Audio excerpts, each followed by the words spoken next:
Good morning. Hello. I'm Vikas Sani. I'm the president of the Lown Institute, and I welcome you all here for the next 3 days, 2.5 for some, 2 for others. I'm going to introduce Shannon, and then I'll say a few words after. Many of you know Shannon Brownlee. The thing that struck me the most about her is her ability to not get snowed by all the statistical hand-waving and sort of focus on what really matters underneath for patients, for the public. And that's because she really, I think it's partly because she has a background in science. I didn't know that when I first met her. So she's a marine biologist and then did a detour into journalism. And was working at U.S. News & World Report, Discover Magazine, and as she likes to say, you know, she kept getting these cover stories about every new miracle that was happening in medicine. And then when she started peeling it back and looking under the hood, it wasn't quite as it had been presented. And that's what led to her writing the book Overtreated. And I think that's an iconic book. If none of you have read it, you should go read it as soon as you're done with this conference. Shannon Brownlee.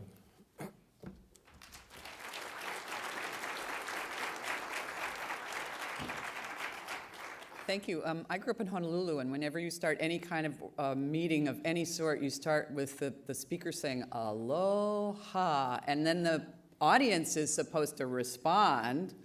Aloha. Thank you. Welcome.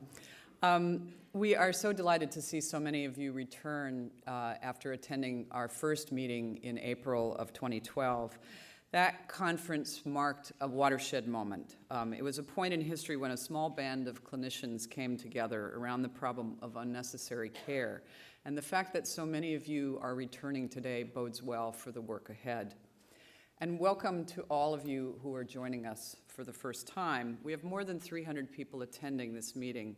And some of you have traveled great distances to join us.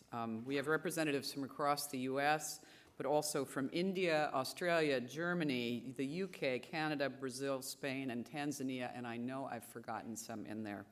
Whether you came from across the world or from across town, welcome.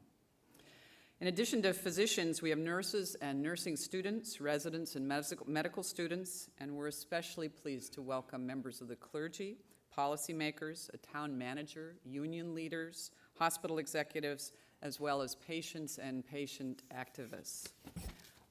And because we have such a diverse crowd, I want to urge all of the clinicians in the room to speak to everybody when you have the microphone, not just your colleagues in medicine. Last night at the cocktail party, I found myself completely lost when a group of physicians were doing this rapid fire, all these initials, CRP and okay. Keep that to a minimum, please. I must also thank the Robert Wood Johnson Foundation, which has made this meeting possible. We're deeply grateful to RWJ for the generous grant that will support our work for the next 2 years and much of the work that went into this conference. We're also grateful to the Martina Proctor Foundation and the California Healthcare Foundation. Now, I want to tell you a little bit about who we are and why we're doing this work. The Lown Institute, and you'll get the story of the dueling logos as well.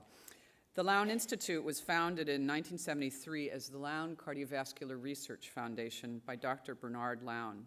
Now, for those of you who don't know who Dr. Lown is, he was one of the foremost cardiologists of the 20th century. Among his many contributions to medicine, he led the group that developed the cardiac defibrillator in the 1950s. He's a peace activist and a humanitarian. He founded Physicians for Social Responsibility and co-founded International Physicians to Prevent Nuclear War, which won the Nobel Peace Prize. He was also an extraordinary clinician. Dr. Lown was the kind of doctor who could make each patient feel as if he or she was the most important person to him and that their welfare was the most important thing. The organization has been renamed the Lown Institute with Dr. Lown's blessing, and with his encouragement, we have repurposed it to focus less on cardiovascular research and more on bringing about transformation in healthcare.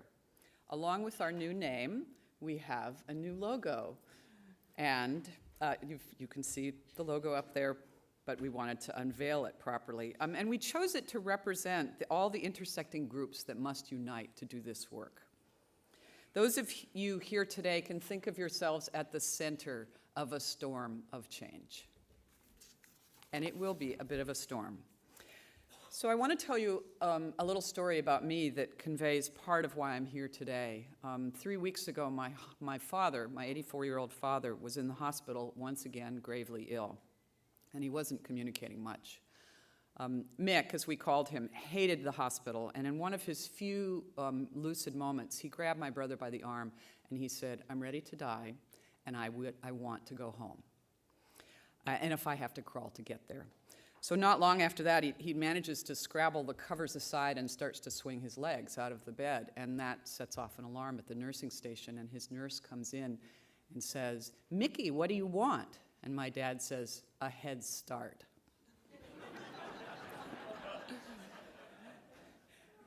And he kept his sense of humor almost to the end. Once we got him home and into hospice, he got the care that he wanted, and it was superb. It allowed him to die at home as he wanted, and as most Americans want. And over the 2 decades of his very slow and painful decline, I've been observing his various hospitalizations, the various treatments, the various recommendations, the many ailments, and I can tell you that I've seen some of the best of medicine, and I've also seen some of the worst. And as I look out into this audience, I see a lot of baby boomer faces, and I'll bet that many of you have already lost a parent. And I bet that many of you know personally the tragic excesses of our healthcare system are really on display when it comes to caring for the frail and elderly. You know about our failure to listen to families and patients. You know how we fail to offer care that balances the impulse to extend life with the imperative that we relieve suffering. So I'm here, and I know that many of you are here because we care about what happens to our parents, and we care about what happens to our children and to the fate of our nation. And I think we simply must fix health care.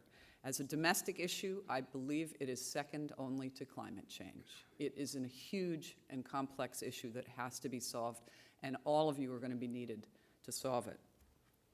And one of our challenges, one of our greatest challenges in ensuring that patients get the right care, that they avoid unnecessary care, that challenge will be one of the toughest we face. So let me tell you a little bit about the structure of the next 3 days. Today, we will focus on the relationship between the clinician and the patient. Tomorrow, we'll focus on the relationship between the healthcare system, the profession of medicine, and civil society.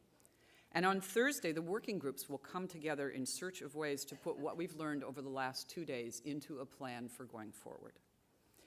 In one of his many memorable speeches, Don Berwick said, "Majesty lies in the connection between our dreams of a better world and the innumerable small steps that lead to actual change."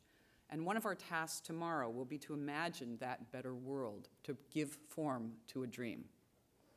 So this is the dual nature of our task. We must preserve what is truly good about medicine and noble while trying to rein in its excesses. We must learn not to allow what can be done to overwhelm what should be done. We must find ways to elevate medicine's highest calling and its true purpose, to improve health, to lengthen life when possible, and most of all, to ease suffering. In the words of Dr. Bernard Lown, we must strive to do as much as possible for the patient and as little as possible to the patient. Now, I'm delighted to introduce Dr. Vikas Sani. Vikas and I began working 2.5 years ago, and in addition to learning about his remarkable career, I've discovered a very kind and creative and honorable colleague. So in addition to practicing the very special and patient-focused form of cardiology pioneered by Dr. Lown, Vikas also helped found a medical device company and run a primary care network. He can recite poetry in Chinese, and he reads widely and voraciously. And the only topic I've ever brought up about which he knew nothing was dolphin echolocation, and I suspect that he was feigning ignorance to make me feel better. Welcome, Vikas.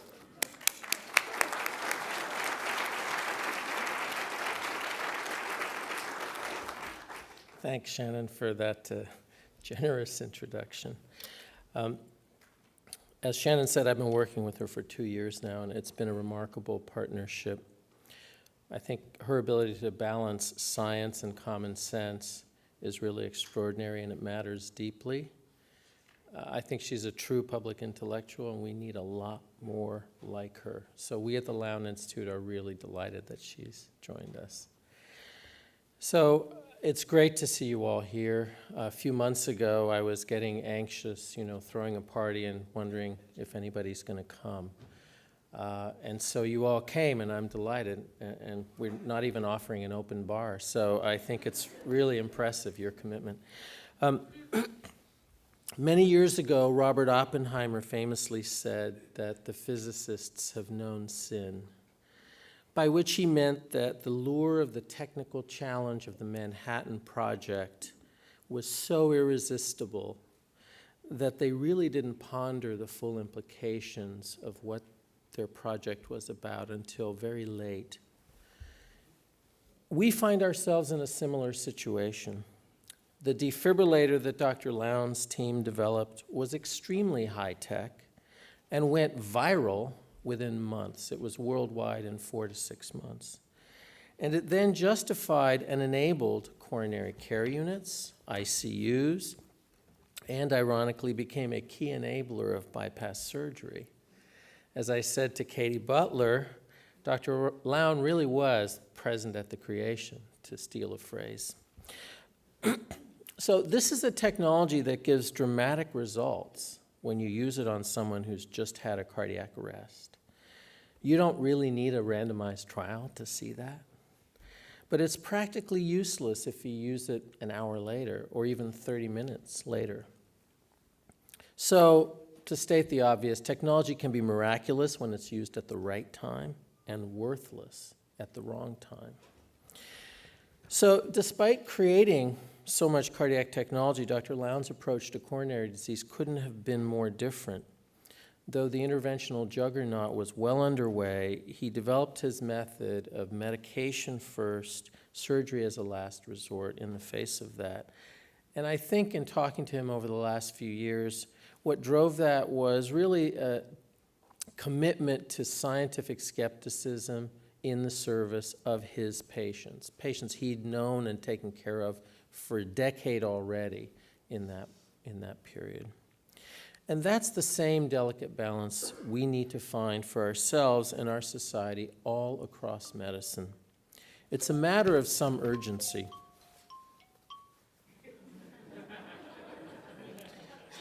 I'm glad we're getting tweeted. So why am I here?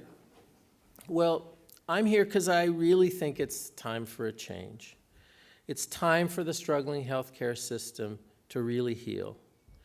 It's time that a lot of the practices that have corrupted healthcare and turned it into a wealth extraction machine be removed. Now is the time that those without money get the care they need, but those with money don't get an endless battery of tests and treatments that are unnecessary or unwanted. So now is the time for right care, and that's why we're here.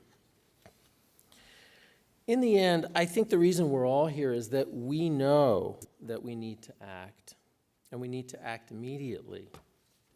As Don Berwick said at our last conference, there's really no time left for pilots. We need to scale, and we need to scale fast.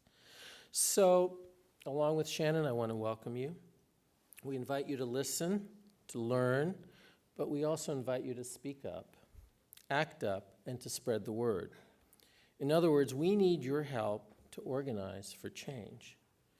And truth be told, there is a lot of work to do and a lot of things we need to focus on.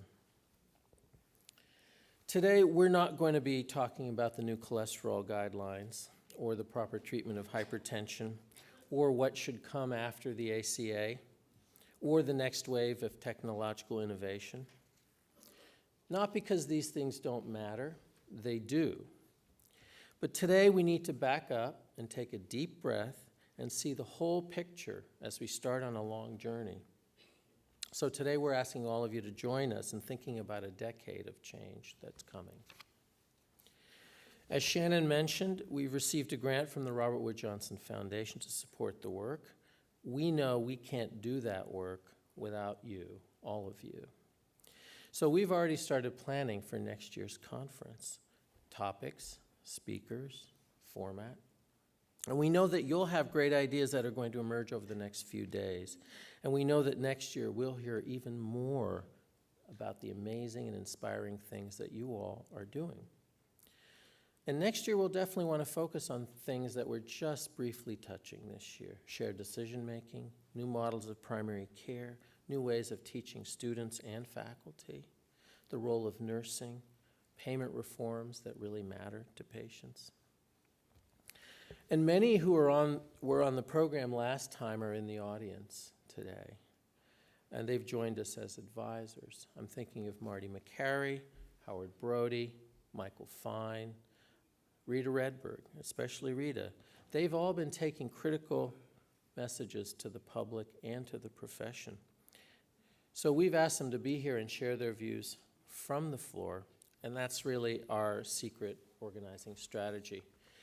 Those of you in medicine know the phrase, see one, do one, teach one, so that's what we're doing with this conference. And those of you in the back, just be aware next year you'll probably be up here on the podium, so take notes. Now, one of my great weaknesses, as Dr. Lown likes to point out, is that I like fancy theory about how much we need a new paradigm in medicine, and that reductionism is limited, and that complexity really rules, and we need to understand all that. If you were in Hollywood, you'd say, think Thomas Kuhn meets Abraham Flexner. But today I want to move beyond that. So whatever the theoretical reasons we're where we are, I believe we're living in a really big crisis, and it's really a crisis of identity, a crisis about who we really are. In too many areas in medicine, we've lost our way, and what we now need to do is to gather together with like-minded colleagues, you and many more, and with leaders of civil society to find a new way forward. And then we need to take that new way and take that message to everyone else in healthcare and to the public at large. So yes, we should discuss the appropriate set point for blood pressure, when to treat or not treat with drugs. And yes, we should acknowledge the fact that an aggressive preventive diet like the Mediterranean diet can powerfully protect us from cardiac events. And yes, our workplaces and our communities, all of society in fact, should be organized to make it easier for all of us to stay active and fit, because we know exercise is a powerful promoter of health. Or that the food industry is a big part of the problem, but the leaders could be heroes if they became a part of the solution. Or that psychological and social stresses constantly seem to go unmentioned. Embarrassing, inconvenient facts, even though the science points to their crucial importance. All these things need to return to the heart of our understanding of what it means to be a healthy society. So as Shannon said, we have a lot to discuss over these 3 days, and then comes the 4th day. And in the King James Version, on the 4th day God said, let there be lights in the firmament of the heaven to divide the day from the night. So on Friday, we hope that you'll be those lights illuminating the new way forward. So there are many ways for you to take action. Speaking up is one of the first ones. Whatever you may think of the Affordable Care Act, nothing illustrates how much the medical profession has lost its way than the fact that while talk of death panels raged, medical voices were basically silent. We expect such cynicism from politicians, but clinicians really have a duty to speak up. So next time we all need to speak up, because we're on a burning platform and we're all on it together. Or as Martin Luther King put it more eloquently, we're confronted with the fierce urgency of now. We can't accept young women getting needless hysterectomies in rural India just because they got insurance. We can't accept the ridiculous epidemic of tonsillectomies in children because they snore. We can't accept that poor and unemployed are losing limbs to diabetes and becoming disabled because they can't pay. We can't accept that some make millions on tests and treatments that just don't work. The leeches and bloodletting and snake oil of the 21st century. In the last century, there was a revolution in thinking about how medicine should be taught and practiced. We now need a revolution in how healthcare is organized and delivered. We know that healthcare spending is on an unsustainable path. So yes, it's about the money, but it's about much, much more. If we focus on what it's really about, the cost conundrum will resolve more easily than anyone imagines. What we really need is a revolution in what the word care really means. So we urge you to speak up. We invite you to do this at this meeting. Tell us your name, tell us what you do, give voice to your thoughts. It's a wide open agenda in that sense. There are microphones and plenty of opportunities in the program. And please continue speaking up after you leave. Tell your professional society that you support the Choosing Wisely campaign and you want to help expand it and deepen it. Endorse the American College of Physicians and their high-value healthcare initiative. Volunteer to give talks to the professional colleagues or the public. Tell your doctor you aren't sure you want to undergo a test if you don't understand why it's being ordered, and that he or she needs to explain that. And on the fourth day, when you do act, you'll be surprised how quickly you'll find others who will join you, because people are really yearning for something better. Even before you leave, you can sign the Declaration of Principles of the Right Care Alliance, which is at rightcaredeclaration.org. It might seem like a small thing, but signatures become meaningful when you have thousands of them. Ask 5 of your friends and colleagues and have them ask 5. Regardless of the response, it will start a meaningful conversation. You can act by launching regular rounds at your hospital, as Dr. David Bohr did at Cambridge Health Alliance after our last meeting. You could call them Right Care rounds and commit to discussing a plain old everyday case in detail as part of teaching rounds on the wards or as grand rounds in a department. You can invite your residents to act up by contributing to the Do No Harm project, which was started by 2 young faculty at the University of Colorado soon after one of them returned from the last conference, Drs. Tanner Caverly and Brandon Coombs, and you can meet them and talk to them here. You can act up by signing up for Who's My Doctor, a radical transparency initiative that Dr. Lena Wen has started. She's here too. You can go to the Cost of Care website and see what Neil Shaw and colleagues have been doing to inject resource consciousness into medical training and decision-making. You can work with AMSA, the American Medical Students Association, to brainstorm new ways for medical students to turbocharge a real movement full of idealism and energy. You can invent a new form of community clinic and try out things that just aren't thought of in traditional models. That's what Dr. Rashika Fernandopoul and what Brian Klepper are doing, and they'll be here. If you think this kind of activity can't change the face of medicine in the coming century, you're mistaken. Because this is really how it's always happened. But to do all of that, what we're really asking and what we're really saying is that the first thing you need to do is to allow yourself to imagine. Albert Einstein said it another way. He said, "The splitting of the atom has changed everything except our way of thinking, and thus we drift towards unparalleled catastrophe." A little story about catastrophe thinking.